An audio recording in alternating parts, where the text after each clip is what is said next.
Welcome to the Zulu One Podcast. Today we're joined by Daniel Kriesant, a practitioner whose path has been shaped by near-death experience, past life regression work, and deep spiritual inquiry. Daniel has trained as a death doula and works with the soul-level healing, shadow integration, and nature-based traditions. Today we'll explore his journey, his work with end-of-life support, and his experience that shaped his approach to healing and service. Let's begin. So my body full of gold. My father's father haunts me. Now he's drowning on the coast. Daniel, Yeah, good to see you, brother. good for you. How are you? Good. What came up for you on that meditation? I mean, the field guides the way. One of the benefits of the family constellation work has been an opportunity to repair a very challenged relationship with my mom. And even just breathing that in during that meditation, truthfully, is the first time I felt her walk up beside me. Wow. It has been a long, slow dance, and for reasons we all understand, this last weekend's constellation was really impactful, and that's the power of it right there, you know? Because as you were walking us back through the generations, because she was actually there was like this whole new ancestry that was standing behind me. And that was like, uh, I still have tears.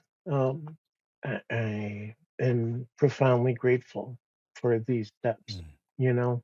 Yeah, that's we don't realize and even and this is it sounds flippant to say that regardless of the story that we come from a lineage, right? That we have, and these people might be present, they may be past, we may have difficult relationships with them. We may have like these complex stories of pain and trauma and all the stuff that comes in, but if we can apart from the principle of thank you for giving me life, right? It's like that's two people came together regardless of the circumstances, regardless if it was in love, if it was in pain, if it was in trauma, regardless of whatever those things that dynamic is, that two people came together and we're here because of that, right? And for some people that may be a foster story, and some people that may be a story that they had a very painful childhood, but we have this gratitude for the opportunity to work through this stuff, right? It's like, and I'm so just kind of grateful for you coming into this orbit, because the way that you approach this is with such beauty and with such grace that I think is so needed, especially from men, right? To look at this from your perspective. And when we were talking about the death doula kind of aspect of your next chapter, I'm just fascinated of how you came to the integration of all these things. You know, the death doula work has been something that I've been called to literally since my 20s when I first heard Ram Dass talk about it. And there was just this profound resonance that I now understand as my coherent heart, that has stayed with me, but it's really taken 30 years of life and experience to be able to do the walk. And so I think one of my gifts is that I can just sit and allow people where they are, and I don't feel the need to fix or repair anything. Like I'm literally there to allow the moment to be exactly as it is, and to be in deep presence. And I have some people I see, a woman who's frequently asleep when I show up, but it doesn't, I will still sit in silence for the hour with her. If she's awake, she likes to hold hands.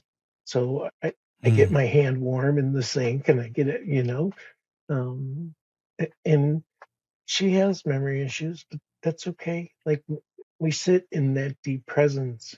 And what I recognized in constellations was the opportunity to be in presence and allow the field and ancestors to really empty you to be in that moment for whatever is unfolding.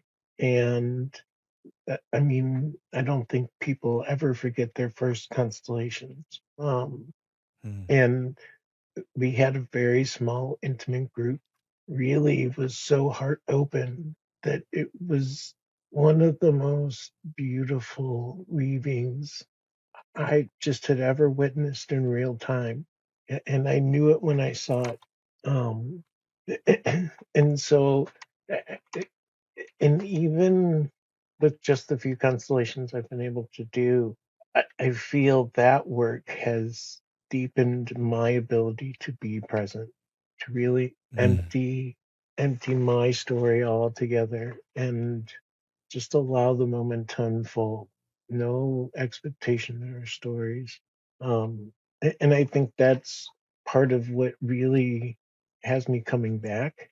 Even if I don't receive a reading, the opportunity to be in presence for others. It's you know, I just got such like a wave of emotion on when you're talking about being present for people, and that, man, I get so emotional about this. I don't know why I get so emotional about this, but the dignity of presence. It's just this profound grace of holding space for somebody in such a, man, I get so emotional about this.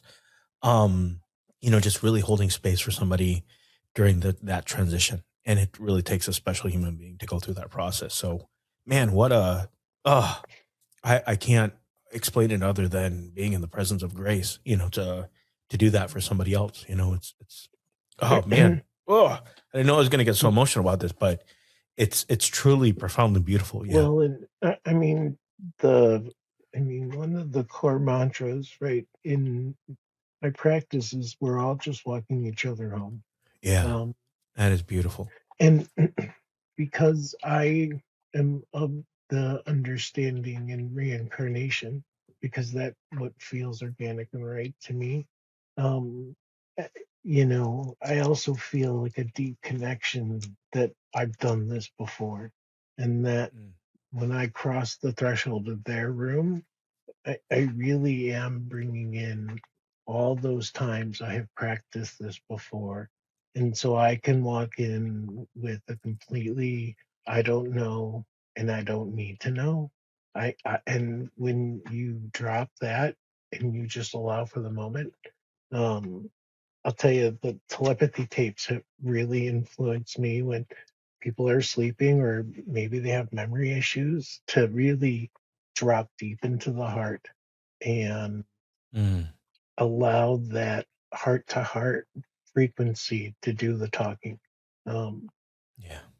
and it's been profoundly impactful. And I like to say that when people are born, when they get married, when they get divorced, and when they die is when like the cracks of the family system start showing up, and everybody jumps in, they kind of under that pressure collapse to their wound, you know? And it's such a fascinating thing to see, and I would imagine that your presence, you're holding space for the family as much as you are for the person that's transitioning. Absolutely. And Mm, um, and sometimes more so.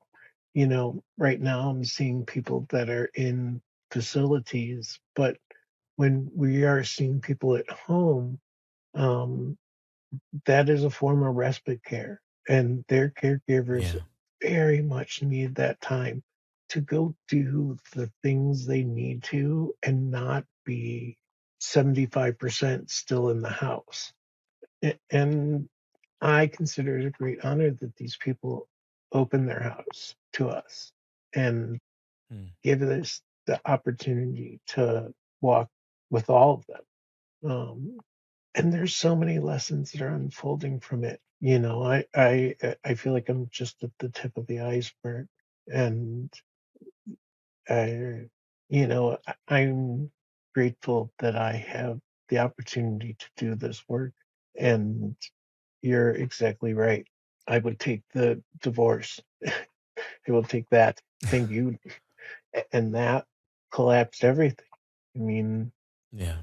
but through that, I have found presence again and Mm. have made a deep commitment to live in accordance to the guidance my heart is providing. Yeah, that's such a beautiful way to approach this work, to say that sometimes through the wound, I think it was Rumi that talks about that. It's like through the wound is where God lets the light in, Hmm. allows the light in. So, and it's just that story of triumph is from that's the hero's journey, right? You talk about from being in pain to overcoming that pain and then creating this beautiful transformation. And I'm always profoundly inspired by people that take that and then choose to go into the recesses that people usually avoid on a regular basis, right? People they don't want to think about death. And just to have to live in that edge space is it just create it has so much courage to it, and you I don't know if my family's told you the story, but we had um like 7 people transition in a 10-year period, right? It was like almost every year.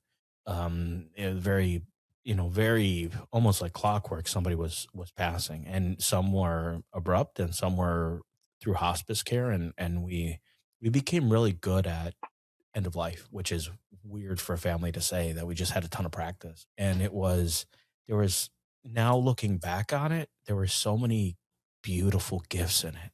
There were just beautiful, life changing, paradigm shifting gifts in it. And I don't know. And just to have somebody that can create that perspective is such a gift. Well, and I think one of the things I'm becoming most aware of recently is just how much we need to live in community and how segmented and isolated and shut off and contracted so many people are. Um, and I think that death was a tribal thing. And I think Mm, we learned about death from when we were, little kids because it happened around the fire and the stories of those people were told. And so returning the sacred nature to death, mm, that's it right there. yeah. And Yeah. to help be a resource for people guiding ceremony and ritual, and there's opportunities to do legacy projects and just really helping people come to they're not pushing death away still. They understand that this is the body coming to the end, and that is what is dying. There is no death. Like, we move on. And if you can help people get there, it makes life a lot better.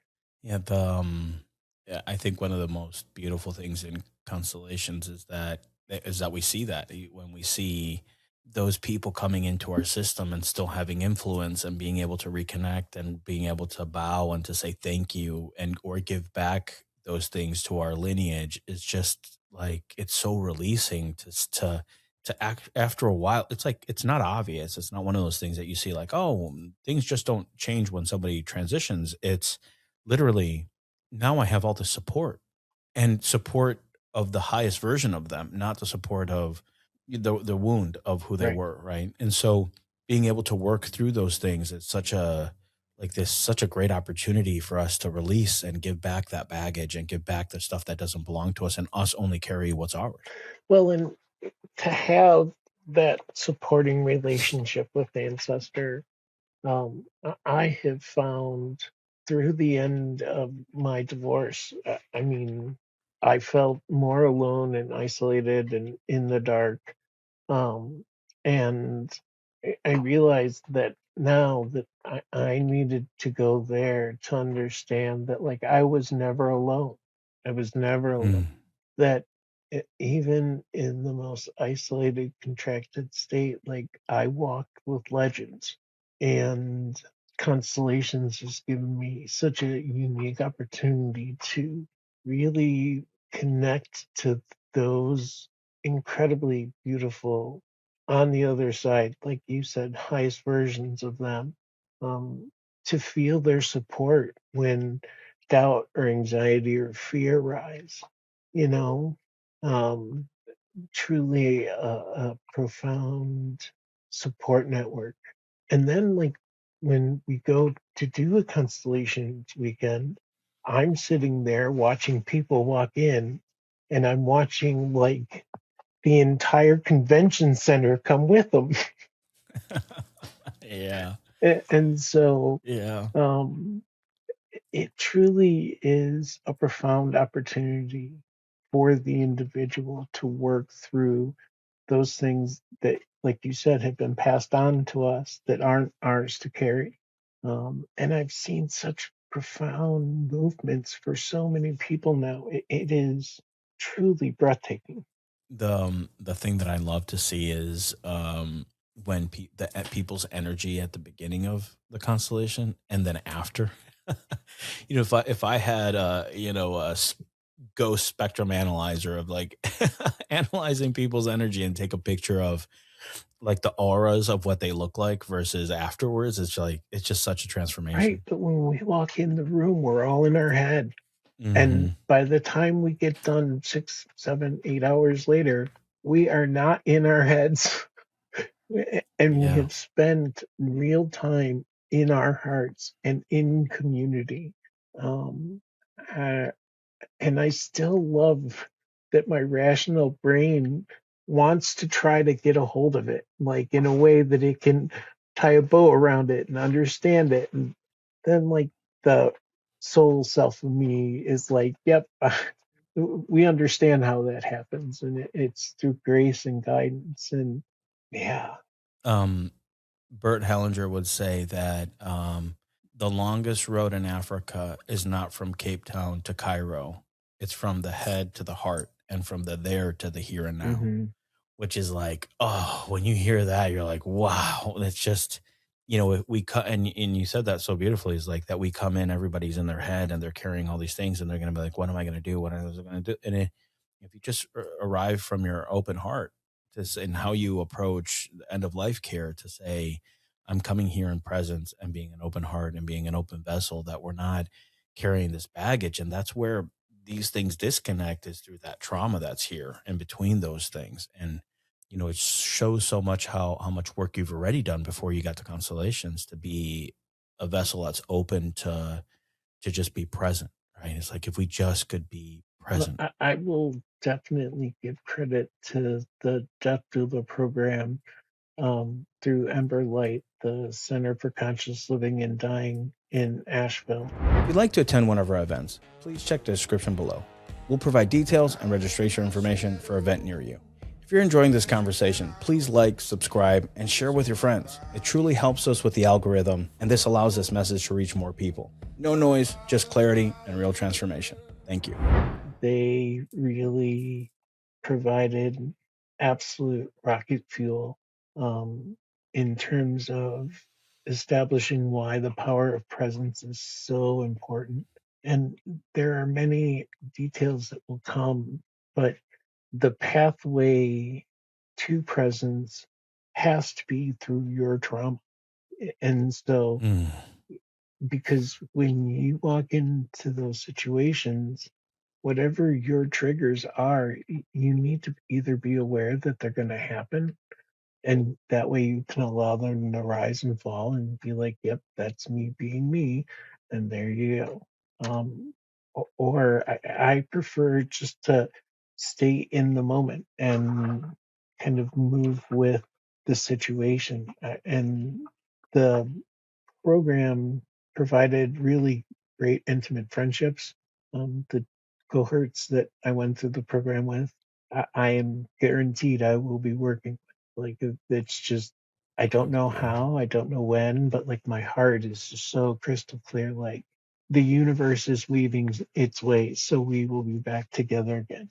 You know, That's beautiful. And so Daniel, I know that you had a NDE when you were younger. Can you tell me a little bit about that? And Yeah, we had I guess it's where. we had Uh, a uh, this. Oh, no, go I ahead. got it. Like, I guess it's where it all started, right? Um, I was 12.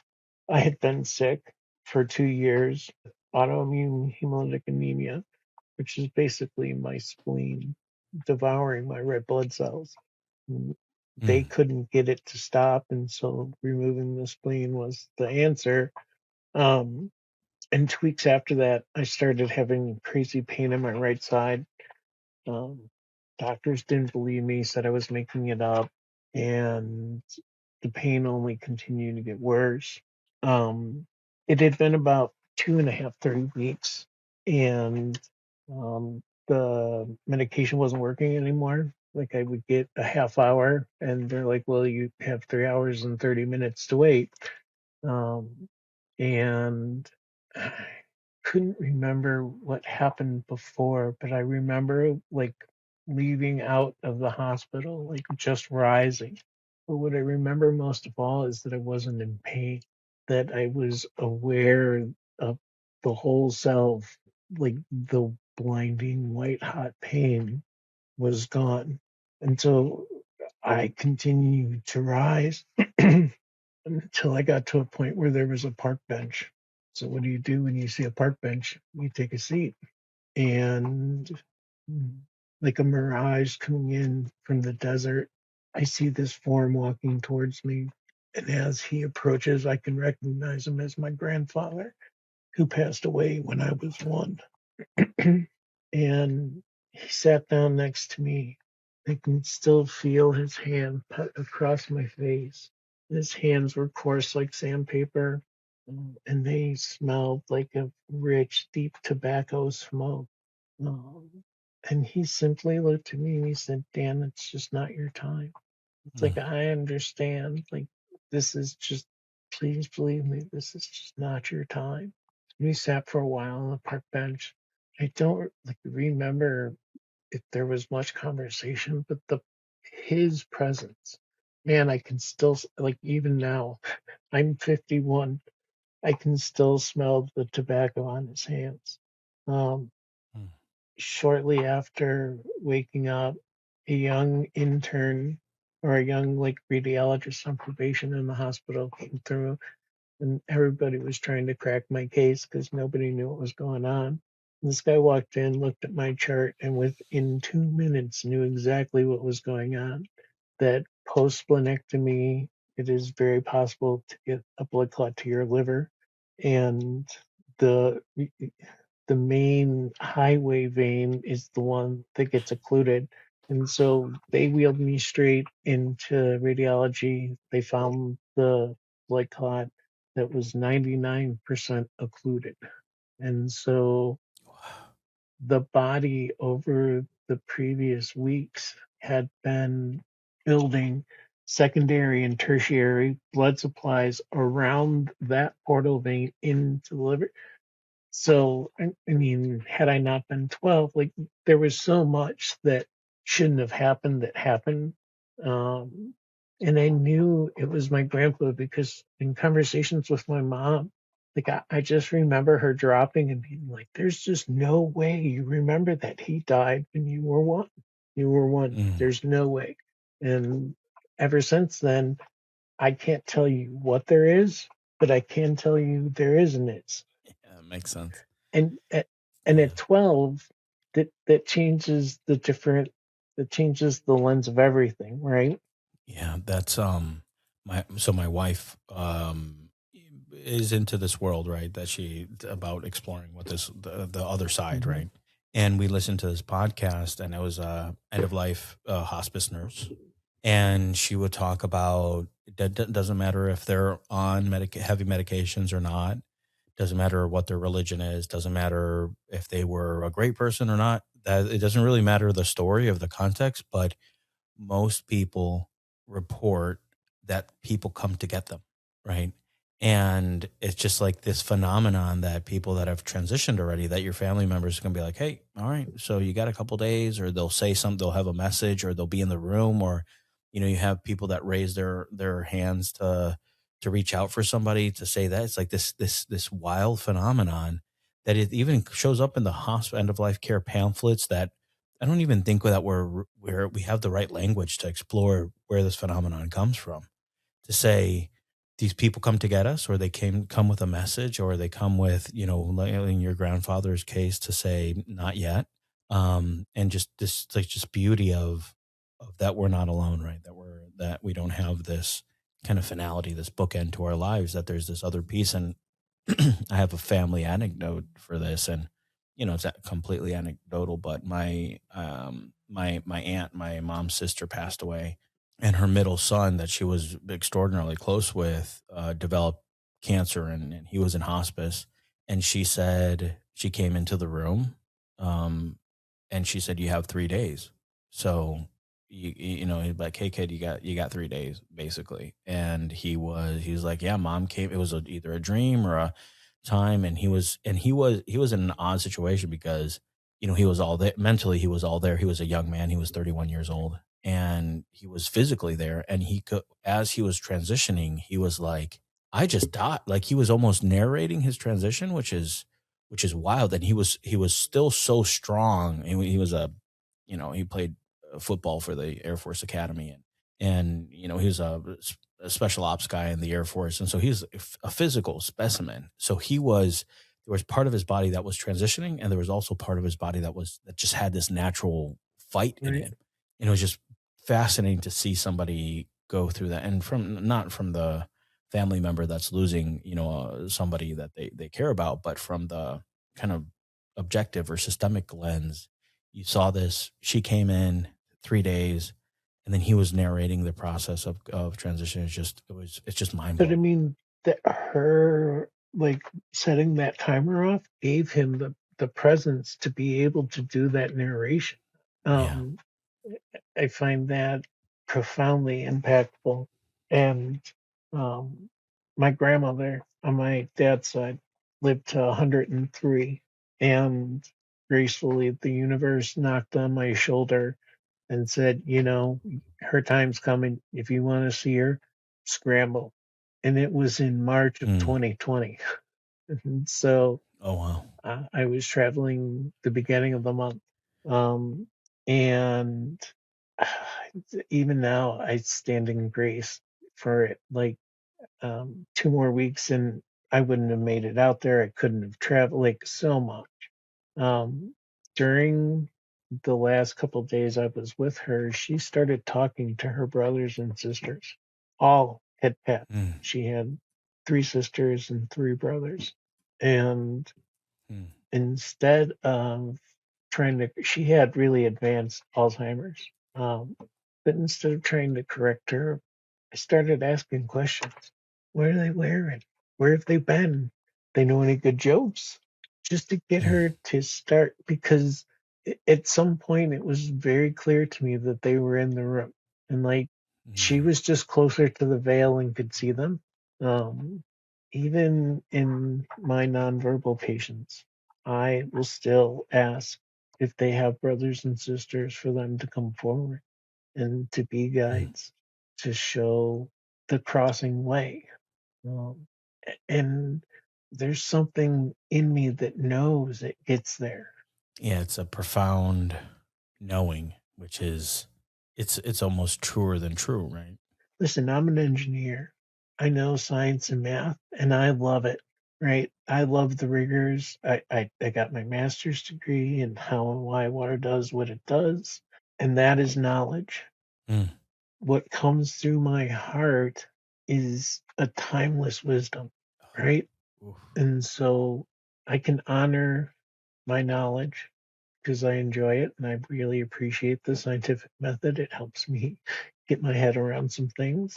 Um, the more committed I am to living in alignment with my heart, the more profound my experiences become.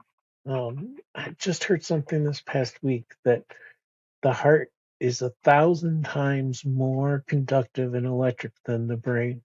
Like, they were talking about the heart as a portal. and the electromagnetic field that's generated by all the electroactivity that's happening within the heart, that it is this field generator. And there are means by which we can measure heart fields out at 15 feet. But that is because we have the rudimentary tools we have today. What will we be able to measure in the future? What happens when 20 people get together to help each other walk through what they brought to walk through? When all of our hearts are in that space resonating together, I mean, what like even just like looking down at it from above, all these spheres of heartfelt, genuine, like compassion, bringing this resonant frequency to that room, and poof, like no wonder we get the work done we do. Yeah. Yeah, the phenomenological aspect of it is, I somebody asked me, is like, how do you explain constellations? And I'm like, which three ways do you want? Do you want the spiritual, you want the religious, or you want the technical? Right. And then I try to look at it from those three lenses. That is a great way to put it, because I have a hell of a time trying to explain to people, because no matter how I sequence the words together, if I logically just try to do it, I don't get there. I get a lot of like, Yeah. what are you talking about? And I'm like, you can always come with. If you're really that uncomfortable, you can get up and leave, and nobody will be mad or upset. Like, Mhm. or you can maybe dip your toe in the water and see if it's warm or not, you know? Yeah, and that there's, from your engineering brain, it's interesting to see, like, I've always had this idea that there's a math hidden, there's a like a probabilistic math hidden behind this whole concept, right? And to go, if you allow me to go into the technical world a little bit, it's like there's a opposing force in the formula, that's systemic resistance, that's loyalty, right? So people does when you have a breakthrough is the need to heal is greater than the systemic resistance. So if you start looking at it from like a physics perspective, you start seeing these orbits, and that's where really the name constellations came from, is like we're these celestial beings that have influence over each other and through each other's orbits, right? So if you have a massive trauma in the family system, everybody's kind of drawn into that. There's a force pulling everybody into that until those tethers are cut and released. Then we can move on and transition to the next phase. So it's like I've always had the suspicion that there's a hidden math in family constellations or in systemic constellations. I wouldn't be surprised at all. Like, I still truly don't, well, in my little human brain, um, math is, I think, the universe's language. I think Mm, even if other beings communicate auditorily, like there are a whole bunch of assumptions we're making just because we do it. Um, and I can't deny, like you were saying, the people that walk in, the heart field that I've left constellations with resonates with me for weeks afterwards.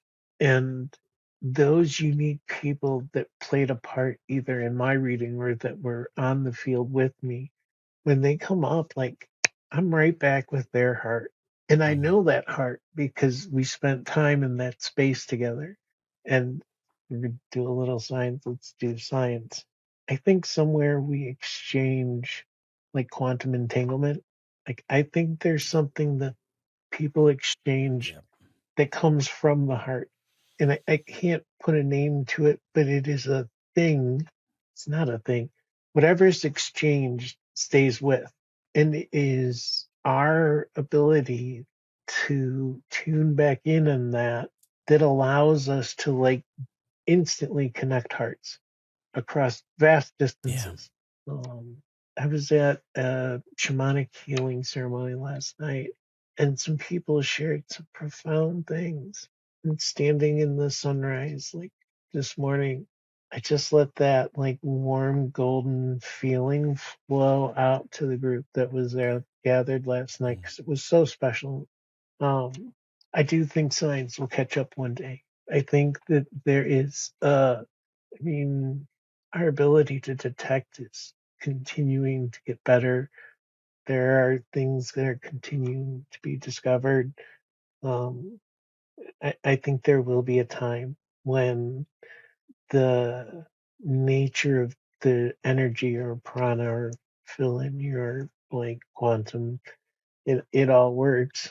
I think there will be a time when science and this deep, profound connection we have with each other will line up. And like the heart math people have done a lot of really great work. And, heart coherence is like when I found it, I had been doing it for 2 decades. And so Mm. I had all this practical experience with this thing that they described so beautifully. I was like, oh, thank you so much. Like that helps my engineering spiritual heads. They're like, oh, hi, nice to meet you. We Yeah. can agree here. Yeah. Yeah. Yeah. It's so much of the spiritual work is remembering, right? It's like, when you do a constellation, you're not really, you do it with the person, but you're just helping them uncover what they already know. Hmm. And it's not like, oh yeah, that makes sense. It's like the trauma blocks the understanding, the logical mind, and then just the emergent, it just comes in, and it's just this beautiful knowing. It really is truly profound.